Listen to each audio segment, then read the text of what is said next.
I was observing was a major shift. Cloud had been around, but you were finally starting to see the large enterprises deploying a lot of workloads in the public cloud environments. There were some people that were excited, and there were some people who were scared. Kubernetes was becoming one of the most talked about container management deployment solutions. People were definitely falling in love with containers and the sort of experience of using containers. We asked ourselves, well, maybe the time is right to create a product that can make all of these problems go away. It became clear to me that we would need a new way of developing software, of designing software, but also deploying at scale. Barletz actually was pretty ambitious in what we were trying to accomplish. They want to build a full CI/CD system, DevOps platform, on top of the public cloud. Basically a one-stop shop for all your service needs. Their tagline was to make Kubernetes boring for enterprises. We had to create, features that normally would take in a big company like months, and at Barletz it would be like, let's do it by next Wednesday, and then we do it. There was a lot of apprehension. There was a lot of distrust. So it was like a cool tech demo, but I didn't think it was going to be world-changing at the time. That's where we hit on the idea of basically taking our workflow engine and make it a standalone component that any developer could very easily try and use. So I talked with Alexander, is this something we can do? 2 days later, he had a working prototype. During that time period, the need to solve software problems in a programmatic way got even more intense. What ends up happening is you're like, okay, but now we need to operate at a much larger scale. We need a little bit more maturity about our deployment process. We need a workflow engine. We need to be able to do canary deployments, etc. And Argo essentially is the perfect solution. Everyone is talking about Argo. The project was just coming alive. Suddenly you had a tool that looked very much like the tool that I always wish I had. Wow.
Hi, Dan. Hey, how's it going? Good. How are you? Good. Ready to make this thing happen? Oh, yes. So welcome everyone to Argo Unpacked. I'm super excited to be here, Dan. I'm sure that you are as well. So why are we here? Let me tell you my side of the story. Then I'll allow you to tell yours, Dan. Works good? Okay, works good. So I'm Revital. I've been working in the tech industry for quite some time now. Started as a software engineer and spent over a decade, to be accurate, 15 years at Microsoft. I work for Azure Search, machine learning, AI platform, and responsible AI. And I found out that I really enjoy working with developers, especially helping build strong technical communities. And that basically what led me to my current role at Octopus Deployed, where I'm actually working as a community manager. And this world is fairly new to me. So I've been going through a lot of beginner tutorials, and then it hit me. I have an Argo expert right next to me virtually. And what better way I have to learn from that? So basically, I've decided, okay, Dan, let me use you as my source of truth. But then it hit me again. Why keep it to myself? So here we are. We're going to dive through Argo CD, how to get started, that's for sure, but much more stuff. Dan, you will walk us through some cool features of Argo and Argo CD, updates, insights. Yeah. And my goal, I think, for this show that we're going to be doing is that, every week or every other week, there's stuff happening in the Argo project, right? We have new PRs that are getting merged with new features. We have bugs that we're dealing with. We have challenges that we're dealing with. We have stuff happening in the community. We've got ArgoCon that we're planning. We have all these things that are happening all the time. And you might hear about it if maybe we tweet about it or if we write a blog post about it. But in the meantime, you might have questions. There might be interesting things you should hear about from the project. And so we thought that doing a show, and we're calling it Argo Unpacked, would be a chance that we could hang out with you, the audience, hang out with the community, and go through the things that are interesting, the things that are going on. We'll share news, we'll share updates, we'll talk about best practices, we'll talk about what's happening, not just in Argo, but kind of how it relates to the rest of the world. So as there's a new version of Kubernetes maybe that we should be talking about, maybe there's some funky AI thing going on that we'll want to rabbit hole on for a minute. And the show is meant to be for everybody. So it's for Argo experts, veterans, practitioners. It's for people that are new. And so this becomes the place that, like, hey, you know what? Every week, every other week, I'm going to tune in and check out what's going on in the world of Argo with Argo Unpacked with my favorite people, Revital and Dan. And I'll bring some questions. I'll bring some popcorn. Maybe I'll put it on while I'm working. Maybe I'll put it on while I'm on for a walk. And we'll keep it relatively easy. And then like today, you put together the plan, Revital, but we're going to have talking about some new versions and things. And then we're also going to do some Argo CD 101 a little bit later. And if you're a veteran, there might be some stuff in there that surprises you. And better yet, there might be some things that make you want to argue, and you can throw it in the comments, and we're watching those things and we can talk about them. That's a fantastic point. So at any given time, you're welcome to share any comment, any feedback, any question while at the show or later on. We'll share some links with you. We are here. We want to hear your feedback. If you have any topics you would like us to talk about, feel free to send them over. I want to guarantee that it's not going to be only Dan and myself. We will bring some special guests as we go. So if you have any special requests, let us know. And let's get started. So today. So Revital, you gave a great introduction for yourself. And I think you covered that very well. Beyond that, Revital is not only incredibly sharp, but she's very good at volleyball. So if you need that. And then she also has started challenging our engineering team to workout sessions, which we'll see if they can keep up with that, because I think you're pretty demanding of it on everybody. They will. And once we'll have the equipment here in the office, I promise I'm going to share some awesome. short videos, embarrassing short videos. And then to introduce myself for a minute, for those that don't already know me, my name is Dan Garfield, and I am a co-founder of CodeFresh. And then recently, back in last February, so it's been 1 year now, we joined Octopus Deploy. CodeFresh was purchased by Octopus Deploy, and so now we have this awesome extra group of people that we've been getting to know and working with and building lots of cool stuff with. So that's been a lot of fun. I'm also an Argo maintainer, so I work on Argo CD primarily, but I also do a lot of work on governance and project organization, and I do a lot of work on ArgoCon, so I'm co-chairing the ArgoCon that's coming up in April in London, and have co-chaired and basically led to the original ArgoCon back in the day all the way up till now. And so as we go through topics, it's, we can talk about technical stuff, we can talk about strategic stuff, but we can also talk about community stuff. And maybe you're like, hey man, ArgoCon stunk, you whiffed it, so here's what you should have done different. I'm all ears, man. I want to hear about it. And then in addition to all that, I run the open source organization at Octopus, and CodeFresh Octopus. And so Revital is on our team. We've got many of you know Kostas Kapolonis, who wrote basically did all the creation for the CodeFresh GitOps for Argo certification. And so if you haven't done that certification, it's super cool, super powerful.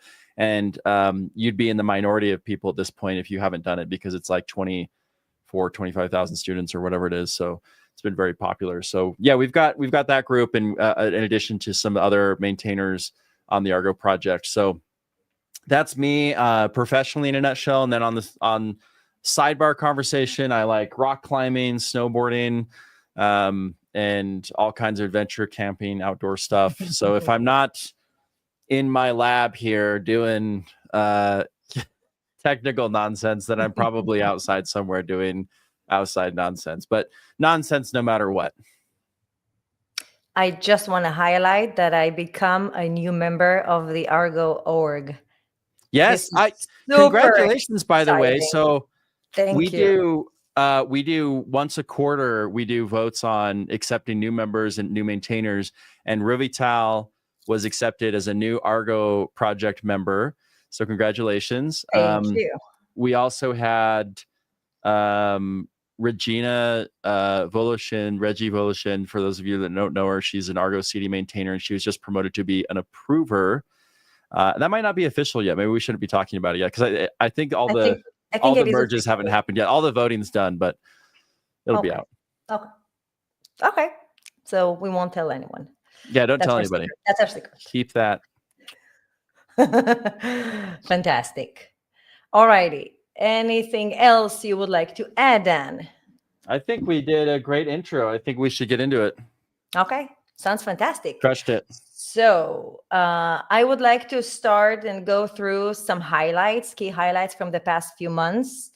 And then, Dan, you will do the 101 Argo CD 101 session. Yep. Yeah. So yeah, Argo CD 2.14 is out. Now, the way that we do these releases is we usually have a release candidate that comes with a blog post. This one happened back in December, is when we published the release candidate for 2.14. And so now this one is the official release. So if you haven't upgraded, definitely do that. But in terms of features, I think we won't go... because this release candidate is out, we probably won't go super in depth on this. I think in the future, when there are releases, we'll spend a little bit more time and maybe do some demos and things.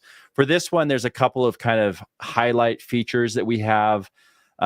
So the global sync timeout is pretty self-explanatory, but basically just a way to cap kind of long-running operations from just being stuck and being able to mark them as failure. I think that's a nice point.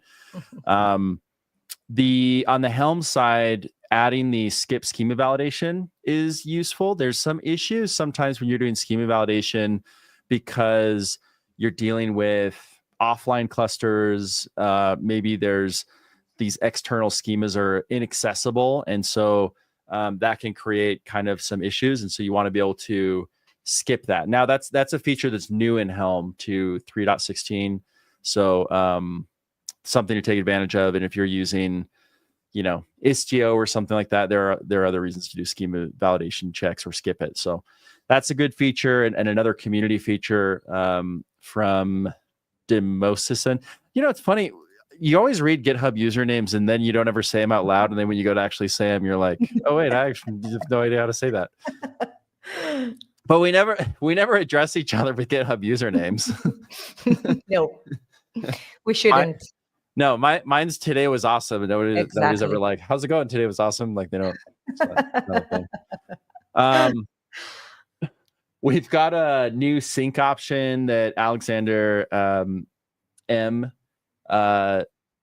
provided, which allows us to basically add a confirmation check when you go to delete resources. So when you in Argo CD, when you delete a resource, you can do it in foreground, you can do it in background, and you can also do non-cascading. Non-cascading will delete like an application, but it won't delete any of its resources. But if you're doing a foreground or a background deletion, it will delete those resources. And you might have certain resources that you want to be protected in some extra way. And so now there is an option to add a little, in fact, let's see, we're showing this right now. Actually, can we show? Definitely. Let me the put blog? my screen on. You want to show the blog? Yeah, I've got the blog up right now. So if you want to switch to my screen, maybe really quick. Bloop. Okay, there we go. So, we've added this. Where is it? Not this one. It shot me way down. Oh, no. Oh, it's not this one. Yeah. I'm skipping ahead. Here it is. Yeah, this one. So now you can add an annotation on a resource to mark it as sync options prune confirm. And if you do that, it will make it so that you have to do a user intervention to confirm the deletion of this resource. And so the application will enter a deleting state, but it will basically be stuck there until this is done.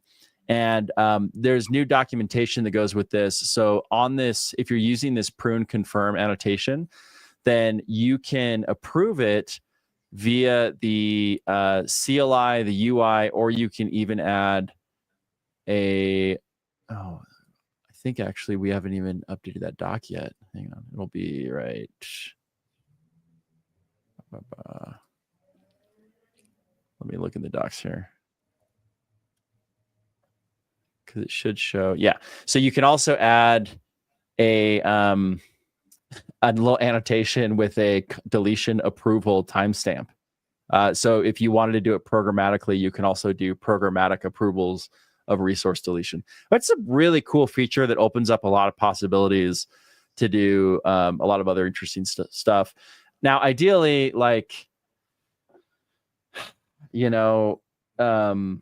you do have things like finalizers that work really well for this. So this is an area where sometimes people will screw up when they're working with Argo CD because they'll decide what to.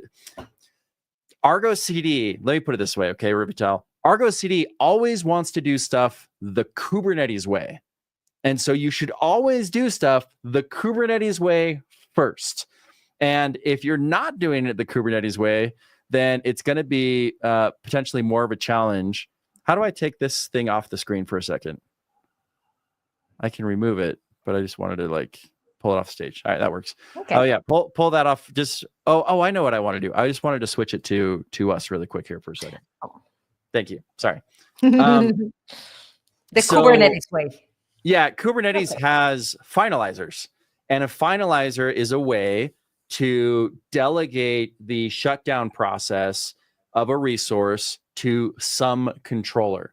And so if you're looking at confirm, you're like prune confirm, you're like, oh, great, I'm going to use that for volumes or something. It's like, yeah, you could, but you probably are going to have a finalizer from your volume provider. So if you're using Longhorn or something, and that will make sure that all of the right operations have completed and it's, it has a life cycle that it needs to go to shut down that resource. And so ideally the confirmation is only used for things where a controller doesn't make sense, where it doesn't make sense that there'd be delegation to some other resource. Now, most applications are designed with this in mind, and the finalizers are going to be respected by Argo CD. Does that all make sense, Revital? Yeah, it's a little bit complex. Okay. Fair enough. For a newbie like me, yeah, but we'll get there. Yeah, for most of the time, you probably won't have to use something like this. But there are just certain cases where, for example, I know that in community meetings, we've had people bring up like, oh, we have some users who accidentally deleted stuff that were resources that were part of an application that we really don't want them to delete. And so having this in there is like, oh, okay, sure. Like I can add in a few little protections so that people can delete stuff, and that'll be fine. Yeah, and that normally comes from the policy of the company. No, that's like part of the company, so developers won't make any mistakes there.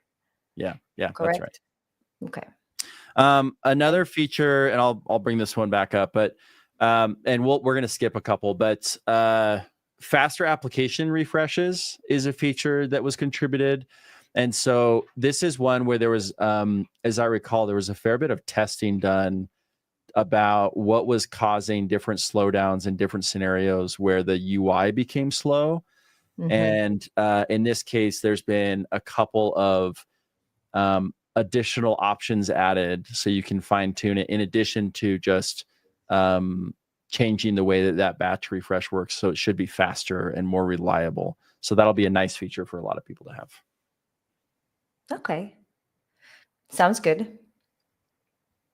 Any other things stick out to you with this release? Yes, but it's more of, I have a generic question. I know that 2.11.x is now out of support. Yep, that's right. Is that how it normally works? We go 3 versions back, and then we support only the last 3? Yeah, so Argo CD is always current version, and we call it N-2 because its current version is N-2, and those are the supported versions. And so we do a release once a quarter, so you get not quite a year of support for is that our release schedule? Is it really once a quarter? Now that I'm thinking about it, I'm like, yeah, 4 times a year. Yes, yeah, once a quarter. Yes. Yeah, it is once a quarter. I just said it out loud and I was like, that sounds like a lot. Now with this release, 2.14 is going to be a little bit landmark because it's our last 2.0 release. We are now working on Argo CD version 3.0. And this will be the first time that we bump a point version since 2021, probably. So it's been a long time that we've been on Argo CD 2. Now, this is not going to be like a, Java 7 versus Java 8 thing where it's like, oh, I'm going to be using Java 7 forever. Like, no. This is Argo CD 2.14 will go out of support by the time we get to Argo CD 3.2. And that'll happen probably by the end of the year, right? So with 3.0, and we'll do a whole episode about 3.0, but this is really a release that is about deprecating fully, like removing things that have been deprecated for a while, maybe bumping some API versions to make those kind of moving into like a stable, they're moving out of alpha or beta or whatever. And it's really about setting us up for the additional development that's going to happen over this next year, because there's a lot of components that they're going to be coming with that. So that's going to be really cool. Wow. One more point.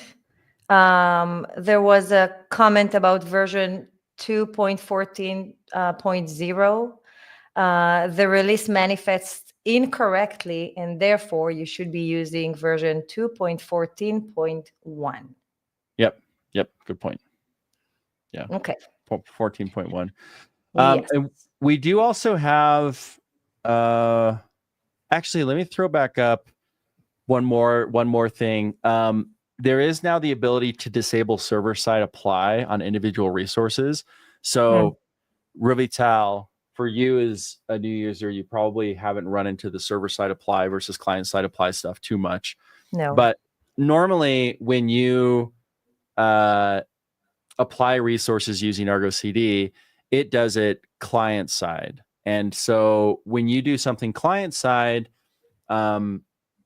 it changes some of the parameters of how that YAML is processed. For example, you can't send as large of files if you're applying them client-side.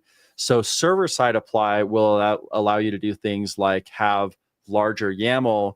And then when you do a client-side apply, it also includes like the previous version of the YAML is included when it's sent, so that it's easier to kind of go back, I guess, and look at like the history.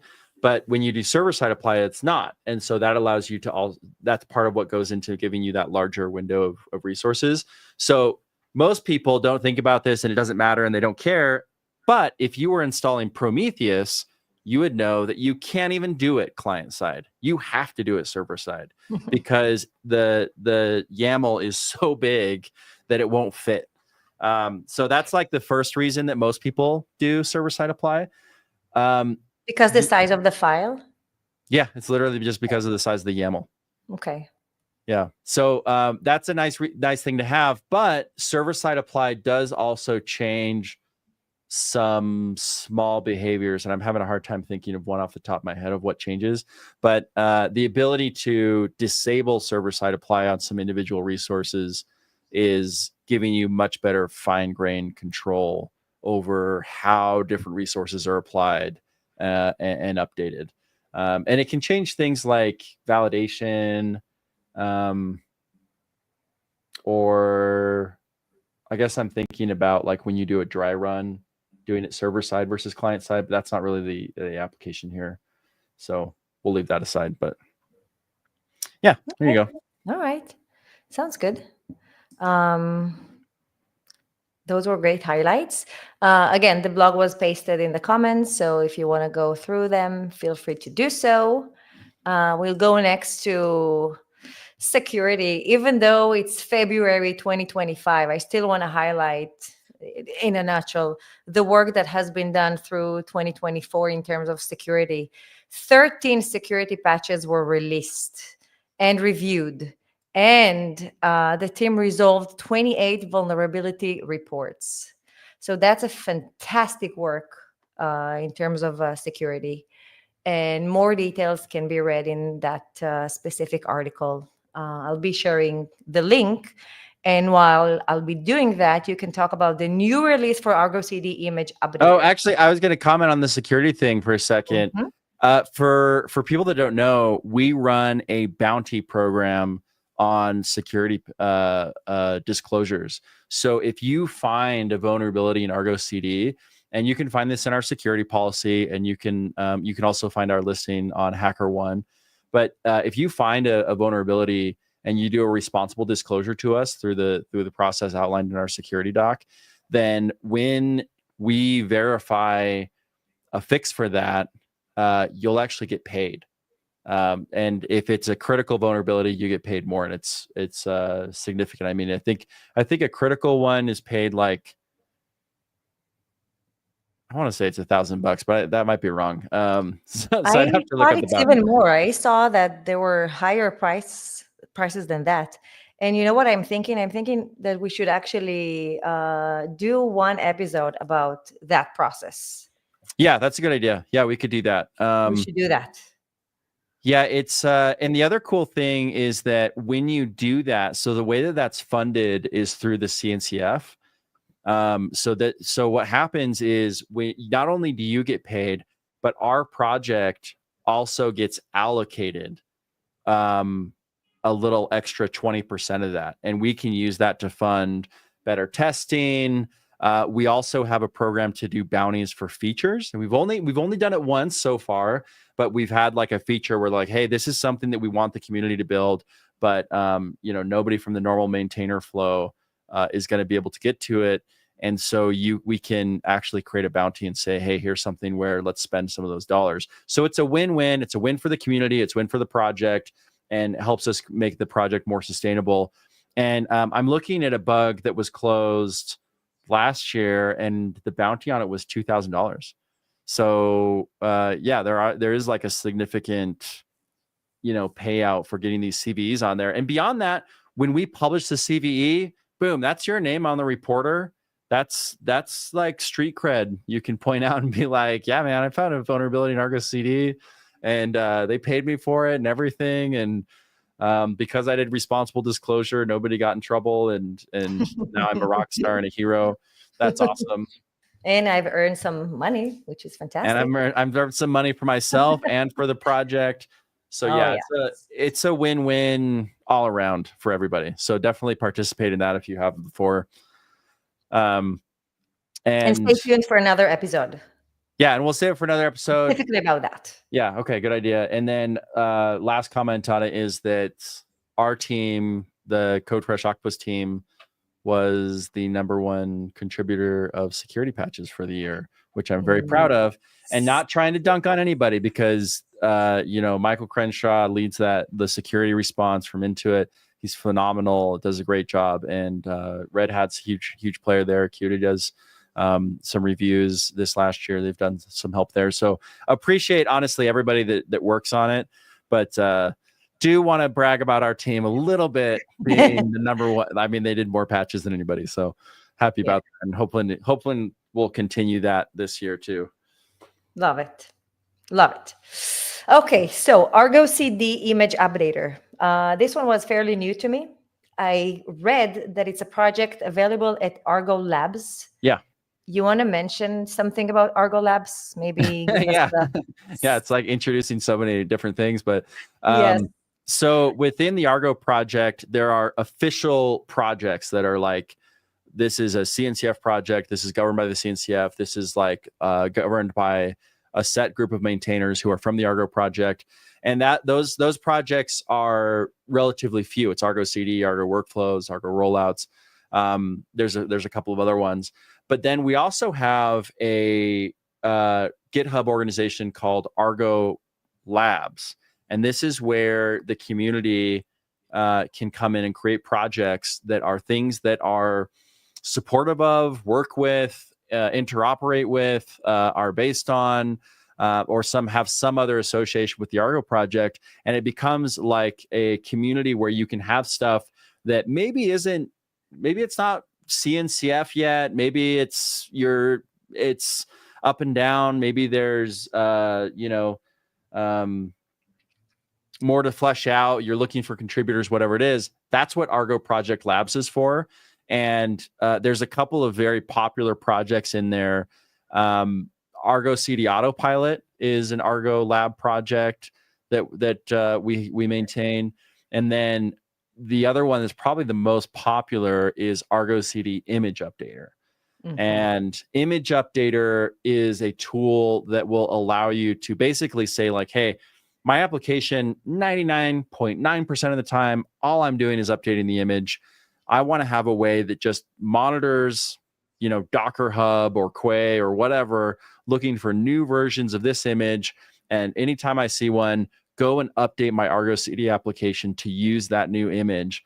And even has the feature of doing Git write back. So it will actually update in Git what that new image is. So you're not losing disaster recovery or anything like that when you use it. So it's a really cool project, really cool tool. We came into it, and we being Code Fresh came into it about 6 or 7 months ago, where the people that had been maintaining it just didn't have time to kind of manage releases and, merge pull requests and do testing and stuff. And so our team started taking on to help with that.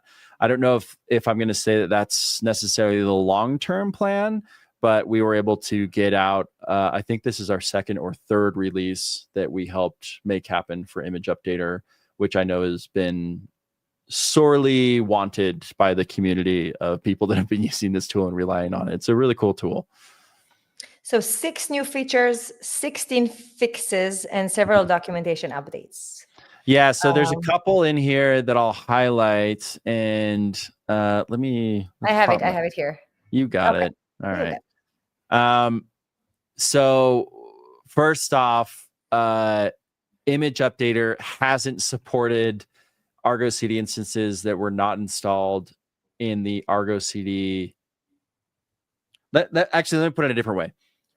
In Argo CD, for a long time, if you wanted to create an application, that was always done, that application custom resource definition was always done inside the Argo CD namespace or the installation namespace. But we also added the ability to have application custom resources in multiple namespaces. So this is something that people wanted because they were like, hey, we're using a permission model in our Kubernetes cluster where each namespace is owned by a different team. So I want them to be able to add their application custom resource definition to their own namespace, to deploy to their own namespace, and so that all their stuff is self-managed and we don't have to engage in even the Argo CD permission model because we can just use the Kubernetes permission model. Does that make sense, Revital? Yes. So basically what you're saying is that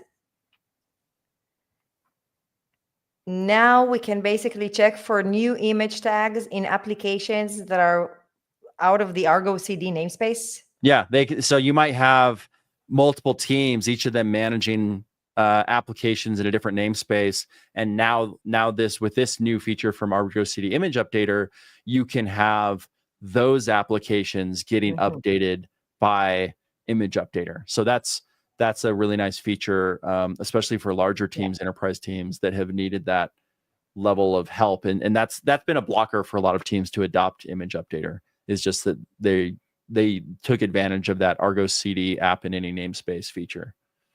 Is there a specific format about how to define namespaces? So like the parent would be Argo CD, and then how does it work? Well, it's not about parent. It's about which namespaces get watched for application resources. So by default, the application custom resource, and we'll talk about that when we get into the demo, but that application custom resource is only being looked for in the Argo CD namespace. Yeah. But you can change the configuration of Argo CD to look for applications in other namespaces, and even restrict and say like, okay, any application that's been added from this namespace can only deploy to that same namespace. So you can have kind of a deeper permission set to say like, okay, this team, they own a namespace and they can deploy anything they want there, including the Argo CD applications that manage all the stuff that they're deploying. Does that make that makes sense? Okay. Yes. Right. So there's that one. I mentioned that Argo CD Image Updater can do get right back. So when it updates an image, it will go and update that tag in Git if it's using customize, or if it's using Helm, as long as it's part of like the values file, for example, or if it's just using plain manifests. What is a Git write back method? Can you? Yeah, so it will see that an image has been updated. There's a new version available in a Docker registry. And instead of just telling Argo CD, okay, use that new image, it will do that. And then it will also update Git to specify that that's the image that should be used. And so without Git write back, then if your cluster were wiped and you went to do disaster recovery, you would deploy a bunch of old versions of images. And so you would actually not have a source of truth in Git for what should be deployed. With Git write back, that update is done so that Git is always up to always date the source and of the truth. right source of truth. Yeah. Okay. But there was an issue where when it updated resources in Customize, it would change the order of the files. And that's actually a problem in Customize, because if you change the order of the files, it can have implications on like when resources are updated and stuff. So that's a community feature Thank you, Jay, for contributing that has been added. There's another feature where normally when you did an image update, you could only update one image for like a Helm instance, but there might be multiple images that you needed to track, right? Because most often a Helm application is just one set of stuff with one container, but very often a Helm chart will contain multiple services. So to be able to update all those different services, that's a feature that was added and is pretty cool. There's a feature about auto sync. Oh yeah, and multi-source application sets. Gosh, I actually don't even want to get into that one. I think that what we can do, we can share the link and put the link out there. Yeah, and then people can just go ahead and go through. I'm taking control. Okay, perfect. All right. Last but not least, for those highlights, Argo Rollouts 1.8 release. I'll just mention that this release had 53 contributors and more than a half, to be accurate, 39 were first timers. This is really exciting to me. As a newbie, I know that I can go to that project and start contributing. So it's fantastic. And it includes 202 commits. Yeah, huge shout out to Zach Aller, who did a heroic effort to review and test and merge so many pull requests into this version of Argo Rollouts. Sometimes Argo Rollouts doesn't get nearly, it doesn't get nearly as much attention as Argo CD. So sometimes it gets, it doesn't ever get forgotten by my maintainers, but sometimes it's not celebrated as loudly. Let's put it that way. So yeah, definitely really cool to see how many contributors there are. And I know Kostas had some contributions in this one, and he's planning to do more in the upcoming version as well. But to be honest, I haven't actually even had a chance to look at the release notes on 1.8. So I don't have a ton of intelligent things to say about it yet. It's okay. We share the link and people can just go through it. And I'm assuming that we'll do one day session about Argo rollouts. So stay tuned. Yeah, sounds good. All righty. That was fantastic. And I think that we are ready to move to Argo CD 101 demo. Okay, perfect. Let's do it. So this is this I was like, I wonder if people will be bored with this. And then somebody pointed out, they said, hey, I've been using Argo CD for 5 years and I always find new methods. And I will say, sometimes these 101 sessions, I've had several people come up to me before for a 101 type session like this and be like, you know what? I've been doing this for like 4 years. And there was something in there that I had never understood or we had always done wrong and it never made sense. And suddenly it was like clicked. So we'll see if we can do that. I do want to call out John from Octopus Deploy, John Bristow. He is, I think it's once, I'm not sure if it's once a month or less. He does it once a week. Once a week. Octopus Deploy 101. Once a week. And he's saying that every week he learns new stuff. People learn new stuff. It's like, and it's not the same even session. It's fairly, each session is different, even though it's the same content. So I do think it's super beneficial, especially for newbies, for me, because when I follow the Get Started guide, I had tons of questions, tons of issues. And then I realized that there is so much content out there. I felt a little bit lost. And especially when it comes to local testing, which for me, it's one of the most important stuff to do, local testing. There are so many tools. I realized I wrote something about Kine, and then I realized that there are several articles about that and about other tools. So I really think it's one of those crucial sessions to have. Yeah, and I'll say, like, when it comes to engineering in general, it's so vast that there will always be, no matter how like super amazing senior staff, blah, blah, blah, whatever you are, I don't care who you are, you will be in a room on the regular where someone brings up something that you've never heard of before. And you'll always be like, oh shoot, like I should have known about that. But it's always like, it's just that like this field is so vast. There's so many little technical little rabbit holes you can get down into. So it's it happens to everybody. It happens to me all the time. People are showing something and I'm like, I have no idea what that is. I've never seen it before. And even like sometimes I'll get Argo questions and I'll be like, I don't even know what they're talking about.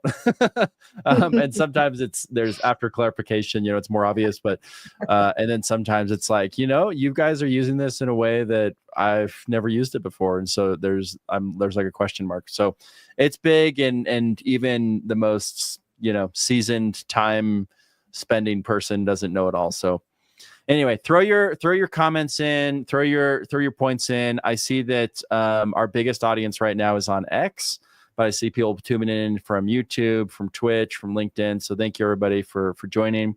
We'll jump into this 101 session, and we'll start with the getting started. So in order to, I will just say one thing. Go ahead. I'm monitoring the comments, so at any given time, if anyone has any question, feel free to drop them, and I'll stop Dan and ask the question. Okay, perfect. So I have already, I've got kubectl installed. I've got a kube config set up. I don't need to do anything with micro K8s. I'm going to be using kind. So installing Argo CD is just creating a namespace and applying the installation YAML. Dan, do you plan to install any local tool, or have you already installed? Yeah, I already installed kind. So I'm just running this cluster locally for me where I'm at, and we're just coming in right after the installation has happened. I actually did a few other things in the background that will come up as we go along, but this is where you start from. And I've got a repo that I'm not really even going to be using too much of it here, but we'll do a little bit of it. And thank you, Moran, for the shout out. Keep up the good work. Let's do it. Okay. So now that I've got this thing going, and we can go and look inside of, I've got a couple namespaces here. You can see these are actually, some of these are old. I've been using this cluster locally on and off for a little bit. And I actually had Argo CD installed here.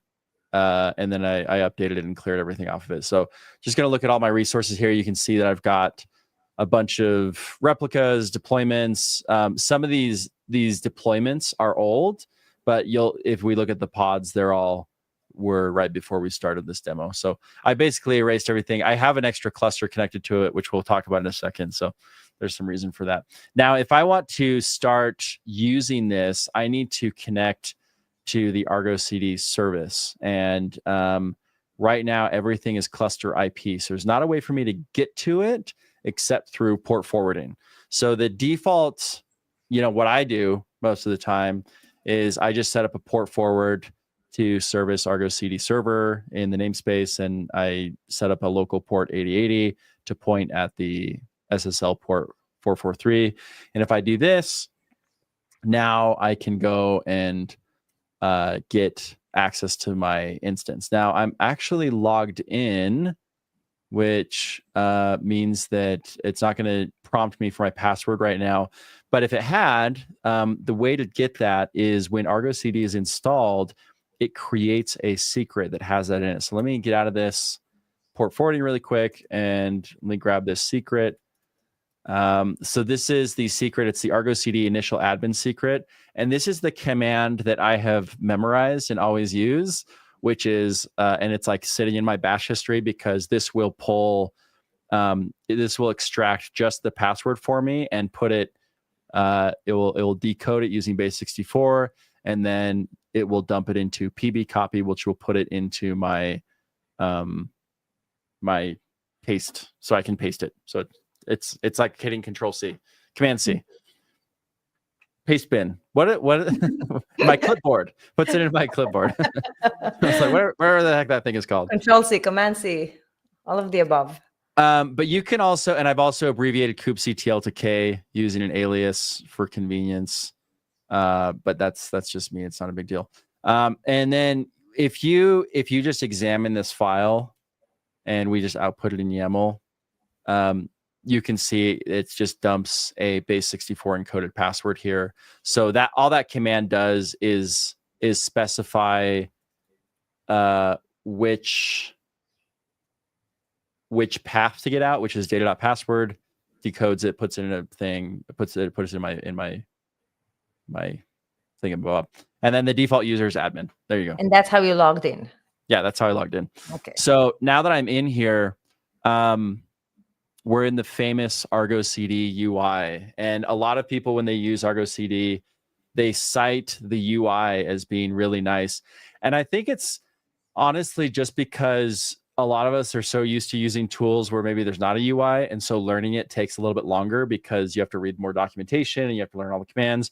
And in Argo CD, it's just easier to just come in and just start doing stuff. I think it's also very intuitive and simple. Yeah, it's very simple and intuitive. I agree. So,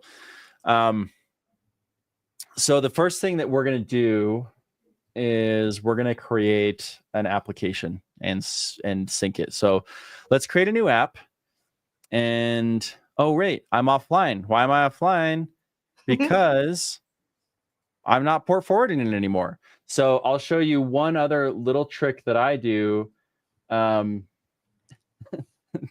But how come you run this command already? No. But I was running it, but I exited it, right?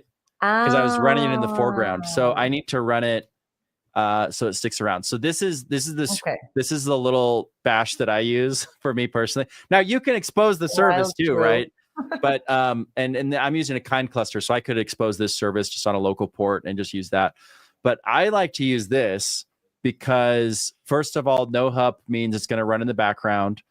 And then it runs this command while true, do this port forward, and sleep 5 done. So what this does is if that port forward crashes for some reason, which I find that kubectl port forward is unreliable and it does crash, it will automatically restart it. And then it's going to take a process ID and dump that into a local file so that when I need to delete it, I don't have to go and figure out what the process file is. I can just delete that. So that's all that is that I'm going to do. You can see this one's doing to port 80 instead of 443. It doesn't, I mean, 443 is encrypted, so it's better, but I'm all local here anyway, so it just doesn't really matter. So, all right, now that I've done that, I can refresh this and I'm all connected back in, again, using localhost. So let's create a new app. And by default, Argo CD is going to be able to deploy to the cluster that is currently on and installed on. So let's create a new app. And I'm going to do... Do you need to specify the namespace here? Yeah, we will. Yeah, we will. So I'm going to do demo app. And I'm going to take this one from inside of the Argo CD repo. What am I doing here? There are a bunch of example apps, so you can actually see examples. You can see examples, and so you can deploy these just when you're starting. So what I'm going to do is I'm going to first grab the repo, and I'm zoomed in here so that hopefully you can see everything, but it makes me a little confused when I'm navigating around because I'm used to seeing more. But we're going to leave the project name as default, and you can create projects basically just have permission scope to them. So if you create a project, you can specify what clusters it can deploy to, what namespaces it can deploy to, what teams have access to do different things there, if they can view everything, if they can't view everything, all those kinds of things. We're going to leave sync policy manual, and we're going to come back and explain what that is, and we'll talk about this finalizer too. But let's just skip all that stuff. We're going to keep it really simple, and we're going to put in our repo URL. It's going to be pointed at the head of the repository. So this is the, in our case, it's the master branch, and it's going to be the latest commit there. And then it's going to load for me some paths, and it basically pulls the repo and it looks at all the examples to figure, it basically pulls and looks for any folders that have Kubernetes manifests in them to deploy to. And in this case, I'm going to use the, oh, wait, did I say examples or example apps?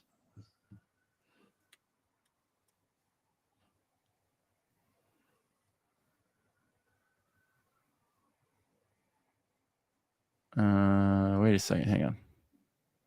Can't see enough. Where are my example apps? Oh, I'm sorry. I was saying use the Argo CD repo for example apps. We have a whole just repository of just example apps. So let's use that instead. So I just got a little mixed up here. No worries. All right. So let me update this. We're going to point at the example apps repo. Okay, now we've got a bunch of paths. This is why I was like, oh, what are all these other apps in here? And I'm going to use Helm Guestbook to start off with. And my destination is going to be the local host, which is kubernetes.default.service. So this is just the Kubernetes DNS designation. And we're going to put this just in the default namespace for now. We have a bunch of Helm options. We're going to skip all of these for the moment. And if we hit edit as YAML, this is going to show me what this application is going to look like. So you can see there's actually not that much stuff that we specified, right? It's destination and source. So where am I pulling the manifest from and where am I deploying them to? And if I save that and hit create, this will generate the application. Now, right now, it's showing up as out of sync and missing. So this application, there's no resources in it. So if we look in here, we can see that Argo CD has determined that there should be a service and a deployment for this application, but they are not here. And that makes sense because we haven't synced it yet. So let's go ahead and hit sync.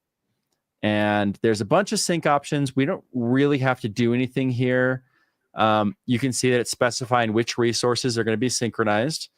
And if there were resources that were in sync, they would show us that they were in sync. So you could see just the resources that were out of sync. And we have a couple of options. So we can skip schema validation, which we talked a little bit about earlier. We can talk about respect and ignore differences, which we'll talk about in a second. So let's just hit synchronize for now. And why do we need to do it manually? Hit sync manually? Yes. Is that because of the way you configured it in the first place? Yeah, because the sync policy that I have set is manual. Yeah. And that is from the spec standpoint, a blank sync policy means it's manual. So if we want to automate it, we're going to edit it to make it automated. So now I've got my sync set up. And maybe I can zoom out just a little bit on this. You can see I've got some pods. I've got all my endpoints have been created. And I can jump into the pods and it's going to show me, or any resource, it's going to show me the events. So for example, this one had a failed health check when it first started. And then it successfully started and passed and was good to go. We can also look at the logs for the containers in here. And so this is like where a lot of people are like, Argo CD is dope and it has a great UI because it shows me everything that's going on and I can just see all my resources. I can look at logs. And so especially when you're new to Kubernetes, just getting insight into what's happening on your cluster is just so much extra work.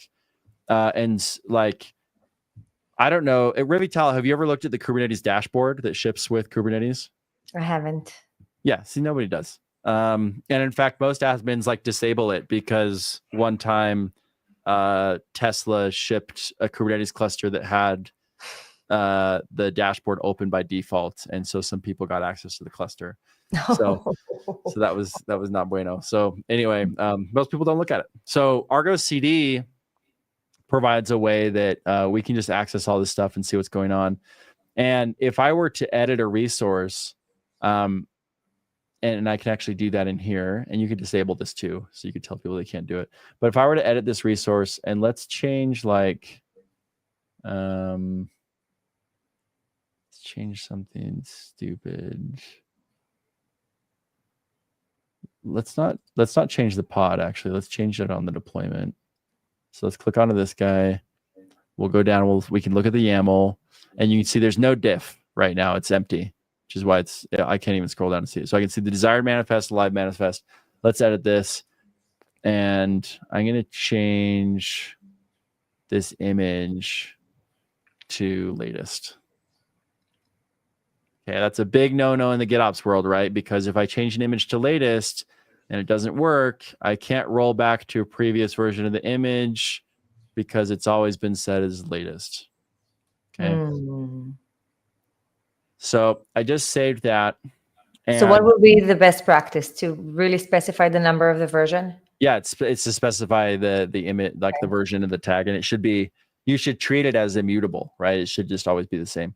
Yeah. Now here it's going to show progressing because this pod hasn't been created yet, and it may not even exist. And I think if I hit sync, oh yeah, it does exist. Okay, so there it goes. Went and created it. So now I have this existing, but you can see there's no. I have to say something as a newbie. Yeah. If for you, it's like, that's the UI, but I'm seeing those green hearts and the UI is just fantastic. It's designed very, very well. I really like it. I like the UI too. I'm not trying to down. No, of course not. But you're just used to it. I'm not used to it. And I'm amazed. Right. Just to see the health of resources and stuff. Right. Just amazing. It's beautiful. I love the green color. I hate to see reds. So yeah, and we'll make some stuff red, right? But if we go back and look at this deployment, you can see it's gone back to 0.1. Well, what happened? Well, when I specified it as latest and I saved it, it updated it automatically and it created the new resource group to pull this pod. And guess what? That tag doesn't even exist. And so if I look on the events, we can see image pull back off. Okay, so there is no latest tag for this image. And so it's going to sit here and it's going to try forever to try to pull that image that doesn't exist. So if I built an image and pushed it, eventually this would succeed and this app health would move from progressing to healthy. And we can see that of all our resources, the deployment is out of sync, right? So if I sync it, it's going to erase my change and put back the configuration that was supposed to be there. And now we can see this previous version that I had done manually is gone. That is the power. What were you going to say? The version will be now the previous one, the 0.1, if I remember correctly. Now it's back to that 0.1 version. We don't believe you. Prove it. And actually, let's here. I'll show it. I'll show it this way. So let's go and we'll hit edit again. And we'll go down to this image, see where it says 0.1. Let's put it back to latest again. We'll save it. And when we do, again, it creates it. But if we look at the deployment, now if we go down and we look at this diff, it shows us exactly what has been changed. Fantastic. Amazing. This is so powerful, right? Because there's there's people running around like they could be editing live resources, right? And you don't have a record of that. You don't have a trail of that. You don't know what it was supposed to be. So if you have it in Git, then it's like, okay, like that thing was edited. I'm gonna go, change it back or whatever, right? So it should be fixed. So now that I've done that, I can all right, let's sync this back up. Good to go. Everything's fixed. Everything is healthy. Everything's healthy. And let's edit this application and let us change. Let's change our sync options. So we're going to enable auto sync. Okay, enable auto sync. And this is going to give me a couple of additional options. One is going to be prune resources. So this means that if a resource is removed from Git, the resource will automatically be removed from the cluster. And that can be scary because a lot of people will be slow to do that because like, oh, I don't want to ever delete anything. But you have to remember, it's like, well, why was it deleted from Git? Like if it was deleted from Git, you should have a good process that makes sure that stuff isn't erroneously deleted from Git. And that's just as important. But Git is their source of truth, right? It's the source of truth, yeah. Okay. So by default, if you don't enable that, if it's deleted from Git, it will show it as out of sync, but you will have to manually do a synchronization and enable pruning to delete the resource. Okay. And then let's leave self-heal off for the moment. Let's save this. Okay. So now let's go in and edit our deployment again. And so we're going to go down to the live manifest. We'll hit edit. We'll change this. Let's make it 0.2 this time. Maybe there is a 0.2. Maybe this will succeed. Okay, we save it. We go back and we can see that it looks like it did. Oh, yeah, it did succeed, right? It succeeded. Now it says out of sync. And then you say, why is it out of sync? Yeah, it was supposed to be happen automatically, right? Because I turned on auto sync, right? What the heck? Exactly. But if I look at it, I see there's a diff. I see it's got 0.2, not 0.1. That is because when you enable auto sync. Oh, wait, did I not save it? Hang on. Gotta move my boop, boop, boop. There we go. So let me, didn't I edit it? Isn't it fine? Did it go away again? No, it's there. Yeah,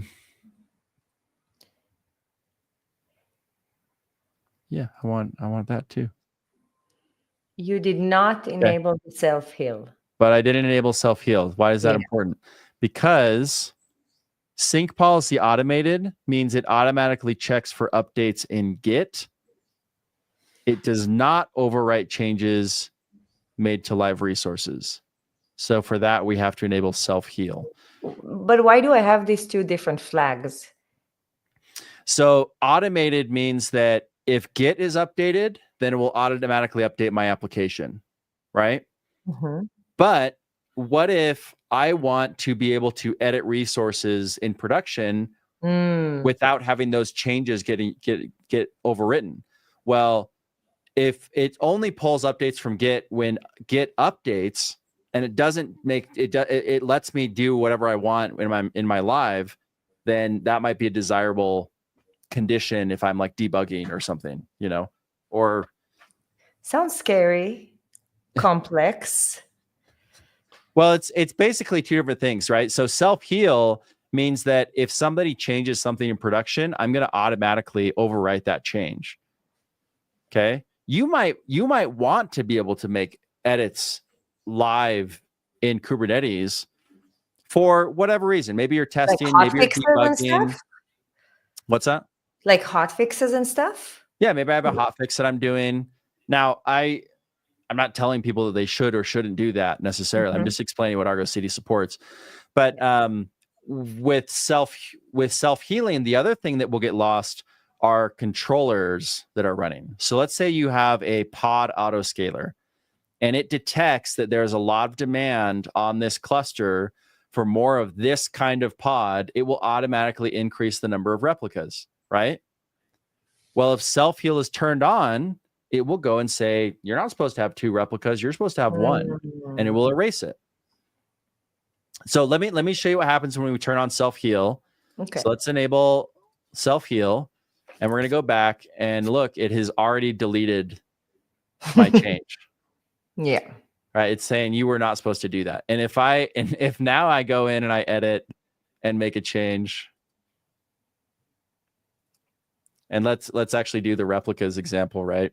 Now if I change this to 2 and I save it, it's going to run, scale it up, and then immediately overwrite that change and sync it off the cluster. It might take a few seconds to do that.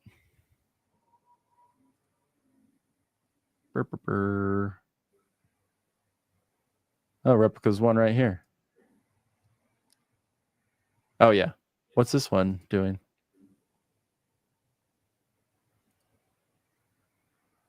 Already present, created, started. Oh yeah, it got deleted. There it goes. So yeah, you just saw it happen, right? So the other way to work with this, and this is one of my favorite features in Argo CD, is to use ignore differences. And what I can do, now this is not a feature that you'll see in the UI, you have to put it in the YAML. So I can show you here. Hang on. Desire goal is that it will be shown in the UI, or it's like by design? By design. Okay. It's not something that should be edited in the UI typically. So what I can do is I can go to my manifest here and I can edit this. And under my sync policy, under my spec, I'm going to add ignore differences. And actually, I have one pre-written here. So this is going to take deployments, and it's going to ignore differences in replicas. Okay, so let's save that. Now that I've done that, I can go in and I can edit my deployment again. And I can change my replicas to 2. It's going to scale up, it's going to progress, and it's going to show that it is currently in sync. Okay. And if I go in here and I look at the diff, it's not going to show any diff because we are ignoring differences to that field. This is another incredibly powerful Argo CD feature because what I have essentially just done is I have delegated authority over that replica field to my pod autoscaler. So that pod autoscaler is scaling up, scaling down, doing whatever, and it's taking care of it and changing the replicas, and it's not going to overwrite it. And if I look at my manifest again here, oh wait, I'm back on replicas too. What happened? Didn't I just ignore it? You did. Oh, I edited it. Did I edit it in the wrong place? Maybe I did. Anyway, that's what it does. Okay. Okay. So, so yeah, you can specify ignore differences, and it will do that. And so you can do that. Very common to do it for like replicas, but any other thing you can do it specifically. Like, for example, what's that security tool called that makes it so you can't deploy things? What's it called? I can't remember. ChatGPT? No, it's called dude, there's something wrong with my age or something that is a problem. Let's ask ChatGPT. Oh my gosh. Anyway, it's a tool that will basically you can set up policies like don't allow unsigned containers to be added. Use security policy. Sign containers.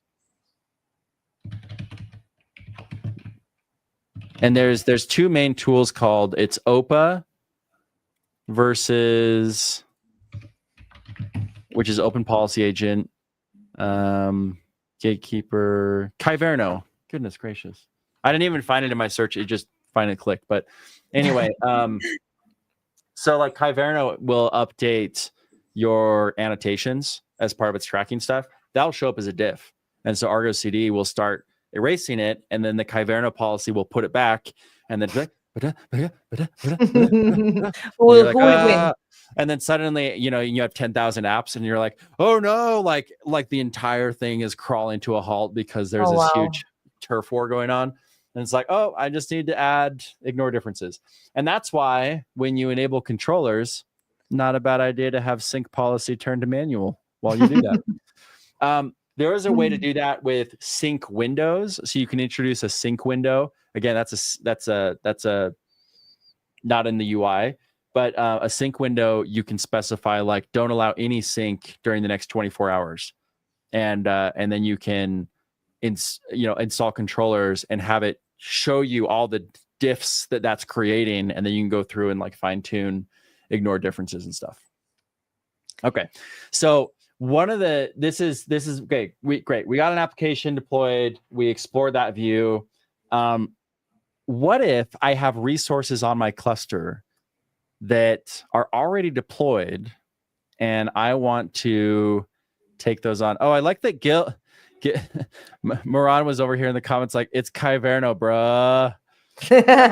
Thank you. Thank you very much. All right. So for example, you know that I have one thing that's not this demo app deployed on this cluster. Can you guess what it is? What's one thing I have on this cluster deployed that's not showing up in my apps right now? Give you a hint. We were looking at it. It was this guy. This is the hint. Revital? I'm looking for comments. Oh. It's Argo CD. Okay. Argo CD is not showing up as an app, right? But I can actually manage Argo CD using itself. And I'm going to do that by creating an Argo CD app. So I'm going to create an app called Argo CD. I'll leave it in the default project again for now. Let's leave sync policy on manual for the moment. Auto create namespace is always a good idea because if the namespace doesn't exist, Argo CD can just automatically create it. In this case, it already exists because the resource is already there. But now I'm going to grab the Argo CD source. Let me find the... Where is the source for Argo CD? Oh, I just thought I had it written down here. Hang on.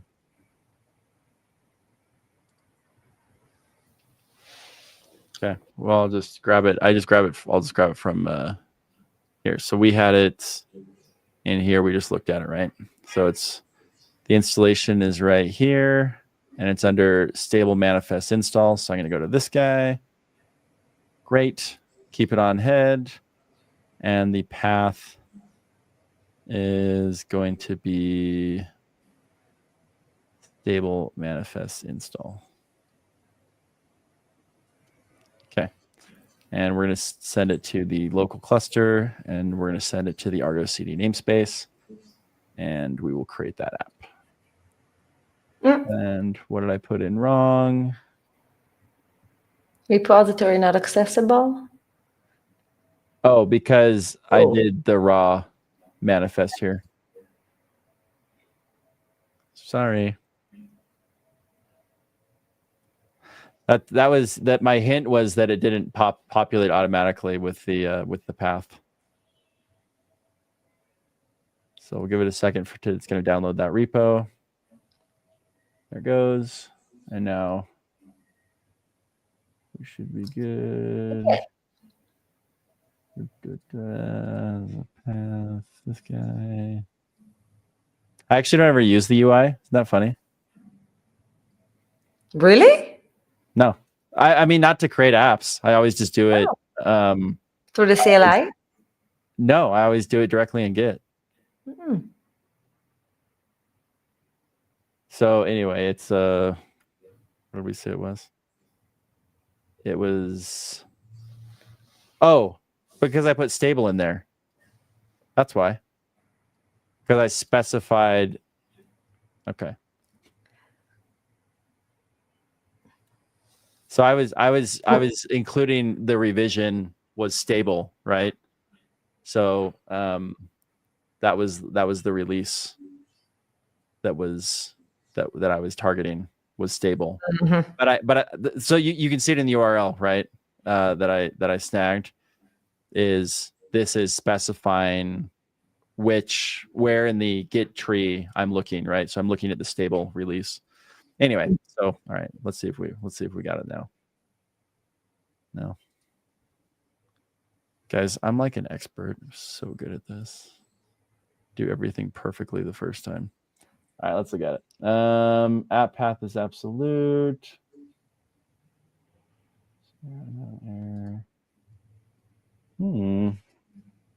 It should see manifests. And is it the backslash that you have had there? No. Backslash should be fine. This would get everything inside that manifest, but I only want to get the YAML. Let's see. Let's go look at it really quick. Didn't know there was a tutorial about debugging basic things, did you? Part of it. There you go. Install that YAML. Doesn't help that I can't see it very well from where I'm sitting. Do not specify the file, Mike is saying. Yeah, but there's a bunch of files in there. I don't want to deploy all of them.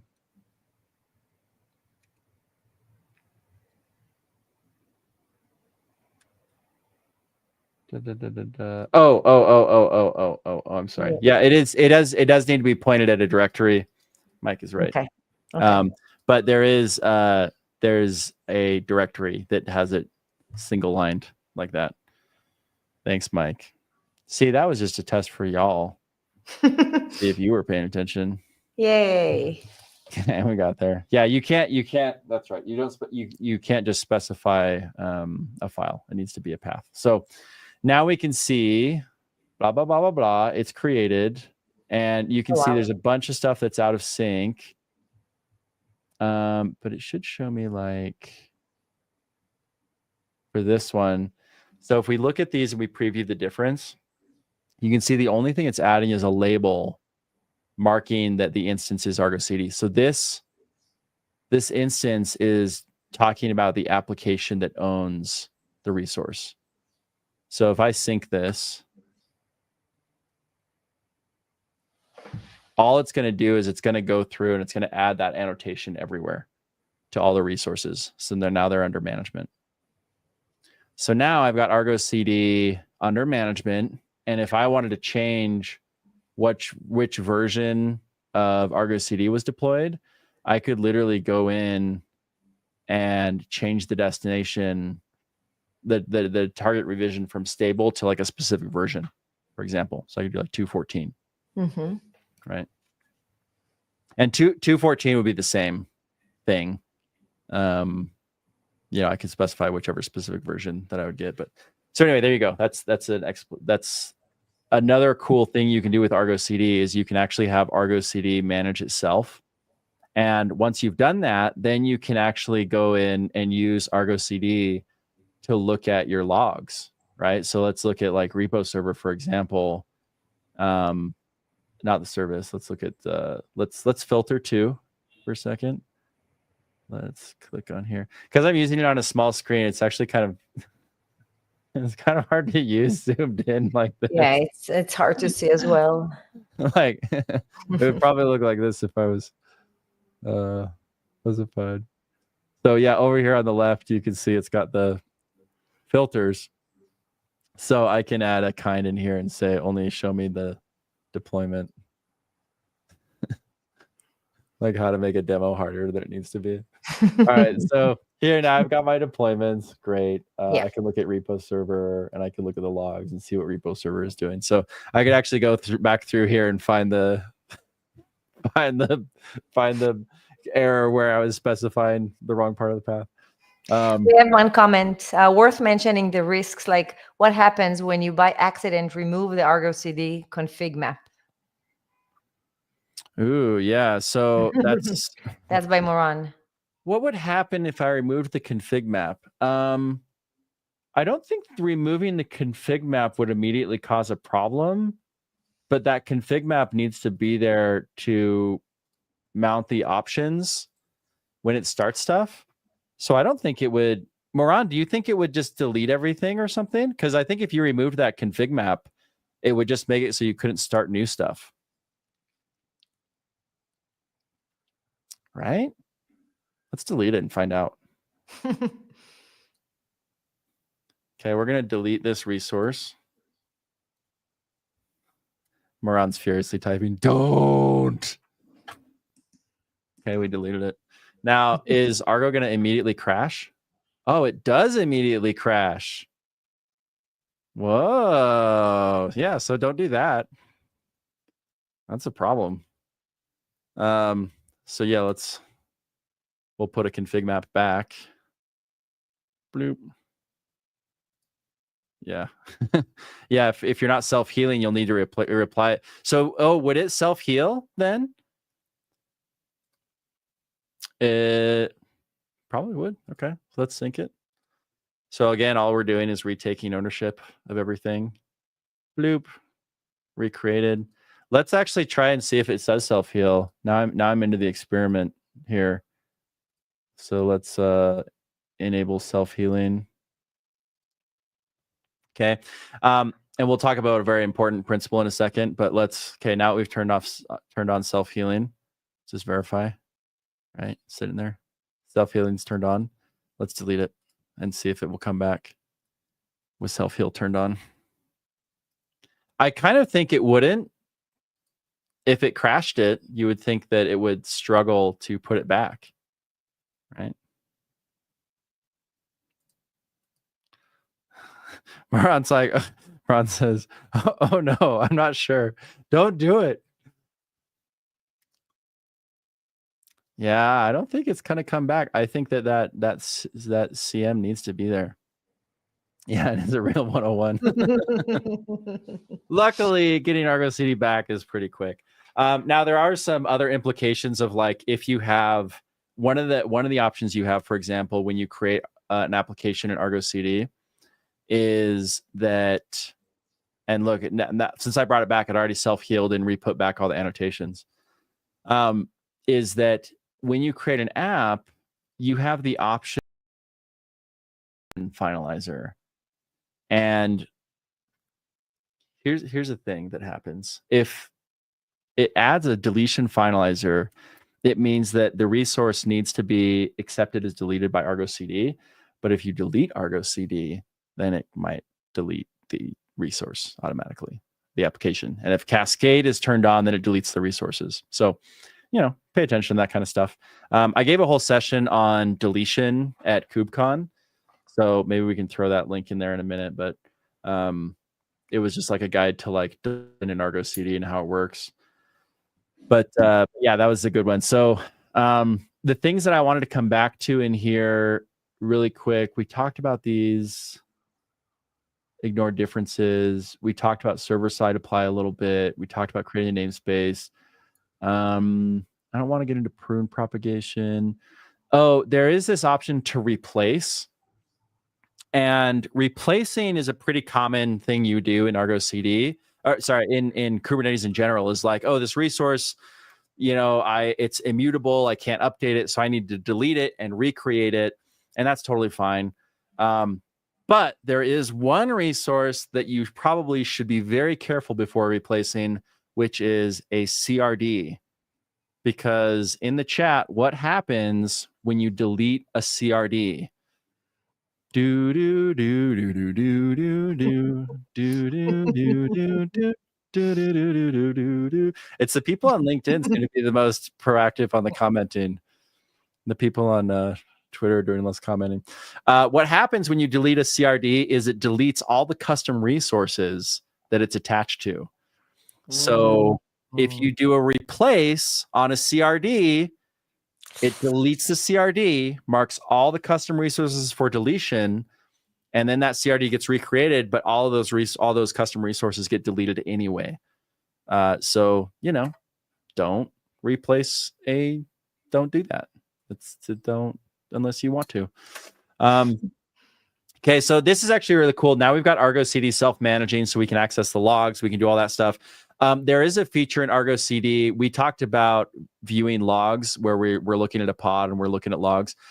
There is an option to also allow an interactive shell that by default is restricted, because allowing an interactive shell and running containers in production would be like a big no-no. That's a burr, burr. So that is a break glass to enable this feature, but it is such a cool feature. I use it regularly when I'm like debugging stuff locally or just in like a staging cluster or whatever. So it's a great feature that we have and have had for a long time. Okay, so I would like to raise another question that was asked. I have installed Argo CD in a private AKS cluster. What could be the reasons for the error I'm experiencing? I've installed Argo CD on a private AKS cluster. What could be the reasons for the error I'm experiencing? And they shared the error up here. Where do you? Okay. I've created a DNS entry and mapped the Nginx ingress load balancer IP with it, but I'm getting a 502 application gateway error. Well, clearly the problem is DNS, as it always is. So how do you suggest that we can debug that? He can debug that. He's pointing to the load balancer IP, which should work. First, I would try to connect to the load balancer IP and make sure that it works. If you're using an ingress, I'm not sure why you're using a load balancer IP for Argo CD, because that's like the whole point of an ingress is you don't need one. So you should be, if you're setting up a DNS entry in your Nginx ingress, then you should have it just pointing to the service for Argo CD. Make sure you're pointing to the right service. Look at your ingress logs, see what error it's throwing, because there's clearly like an internal, DNS that's not working. It's not pointing to the right namespace. It's not pointing to the right service. Argo CD itself doesn't care. Someone says it's not DNS. There's no way it was DNS.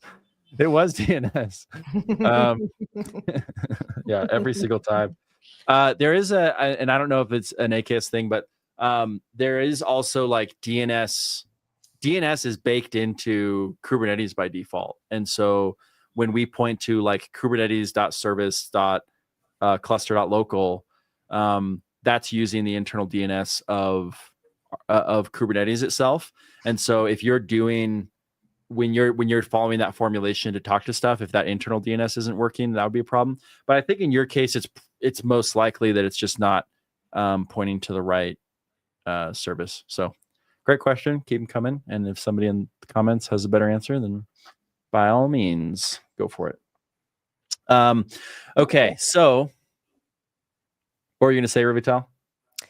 I was about to say that that was a fantastic demo. I'm positive we can spend hours and show you more capabilities. Do you have any But you want me to stop, is what you're saying. In other words. Okay. Yeah, let me wrap it up with a couple of things. First of all, in our apps, we can also pass values like Helm values. So when we were creating that demo app, I don't know if any of you were eagle-eyed, to see it, but when it detected that it was a Helm app, it actually said, okay, here's all the values that are currently sitting in that values file, and you can go and manually update and change those. And so you can actually create overrides inside of Argo CD. So that's a cool thing you can do. But another thing you can do that's really powerful is create an application set. And an application set. So here I've been creating, first of all, okay, wait, before I even, hold up, rewind, come back. We're looking at two applications that have created, right?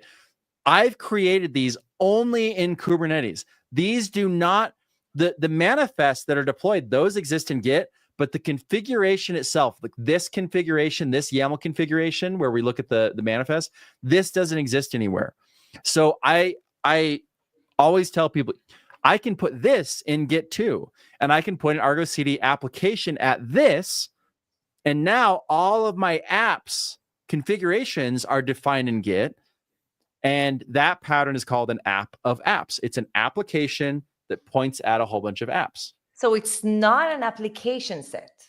It's not an application set at that point. Okay, I remember those two terms from the GitOps course that I was doing, which is fantastic because most of the terms that you're using, I've learned from that course.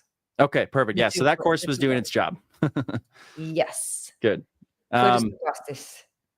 Yeah, but you can point at that app of apps and put all of your resources, all of your application resources in there. That's why when I was saying, like, I don't ever really use the UI, I am always just doing it directly, because creating an application inside the UI is in some ways dangerous, right? Because the record of how I've configured this application isn't recorded anywhere by default. I have to go through an extra step to actually make sure that that's recorded somewhere.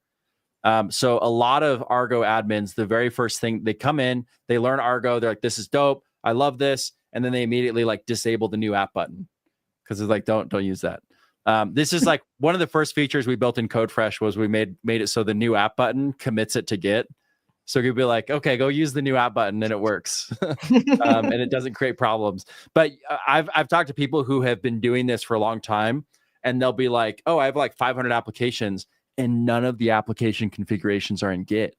And so if their cluster was gone, if that CD got wiped, they would lose all that configuration, and they'd have to go and rebuild everything from scratch. That sucks, and it's terrifying. So definitely, like, this is super fun to play around with, but make sure that you have some strategy in place to make sure that this stuff is getting committed to Git. Because if it's not, you're going to be, then you're missing disaster recovery, and it's a problem. And also, there could be changes here that I could make. Like, I've been editing these apps willy-nilly in the UI, right? But those are all changes that were not checked into Git. But once I have the YAML in Git, then I can go through that whole process. Okay, so that's point number one. Now, point number two is application sets. So that's an app of apps. You have an application pointing at an app. We also have this feature called application sets. And this allows for the programmatic creation of apps. So for example, I can say one of the generators for an application set is called the pull request generator. So let's say I've got my Git repo, and I want to allow people to test. I want to test their pull requests before they come on. So what I'll do is I'll use an application set pull request generator. And so every time somebody opens a pull request, it will automatically generate a new application or set of applications that will get deployed, and I can run testing against and doing all that kind of stuff. And you can do an application set for Git repositories. You can do it for a list. You can do it for clusters. So this Argo instance that I have here, I actually have 2 clusters connected.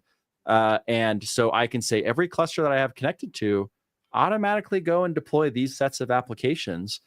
So it's incredibly powerful. There's so much more you can do with Argo CD, but I think this is like the 101, class 101.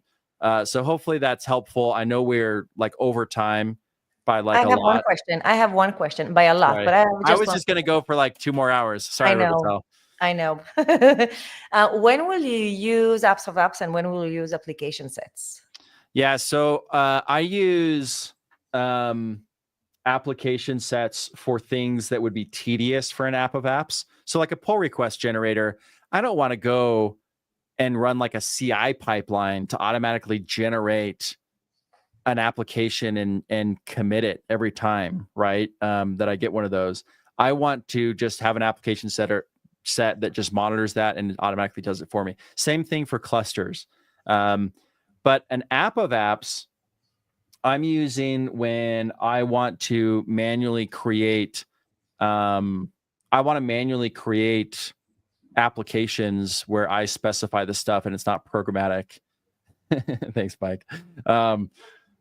But you can also have application sets leverage app of apps. So you can have an application set that deploys an app of apps, right? Mm-hmm. So that's very common for people that have like, oh, every cluster that we deploy, it gets Kyverno, it gets these policies, it gets Core DNS, blah, blah, blah, whatever.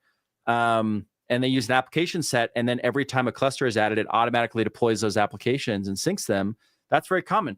And you can also put application sets sources inside of app of apps. So you can have something that bootstraps application sets from an app of apps. Yeah. Do you agree to that comment? When you start with app of apps, when you learn about app set, you stop using app of apps. Yeah, it's a maturity thing. So we have a great blog post that Kostas did that we recommend that you get to a point where you actually don't really use app of apps, or that your primary interface is via application sets. And that's mostly, and we'll throw the link in the description. We'll throw the link in the comments. In the comments, yeah. But that's really because it allows you to do much more scalable repository organization. And that's really important. But for most users, they get there, like it takes them a good amount of time to get there. So I have the link. Where do I put it in the chat? How do I put it in the chat? You can use, I think it's a banner. Create a banner. Oh, create a banner. Okay, here. I'll put it. Do you know where the green room chat is? It's where you click on the people to the top, to the side. Sorry, internal stuff.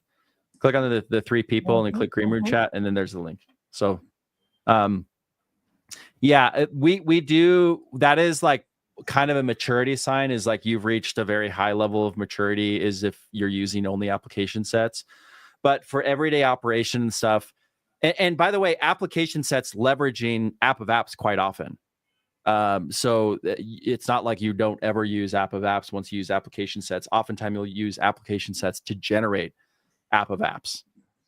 So that's like a totally common pattern that we see. So, and Mike says that Moran is the king of app sets. Yeah. So if you want to know more about application sets and get lots of hands-on time with it, sign up for the GitOps certification for Argo. Go to learning.codefresh.io, which includes application sets. We use a number of generators. And in the level 3 certification, I even have an explanation of using application sets with the pull request generator to generate virtual clusters to deploy all of your stuff into isolated environments. It's pretty cool. It's pretty cool. And I would like to be kind and share a coupon with the first 10 that will reach out. We will provide 50% off. Woo! It's exciting. And then in the future, maybe we'll make this show 2 hours. No. No, 1 hour. 2 hours? Okay. 1 hour. 1 hour is more than we'll start with we'll talk about it. Yeah, we can do that. All righty. Okay, in closing, tune in 2 weeks for our next episode. And do we have a place where people can subscribe? We do have a place. It's not super Or do you fancy. don't want to use it yet? We'll use it next time.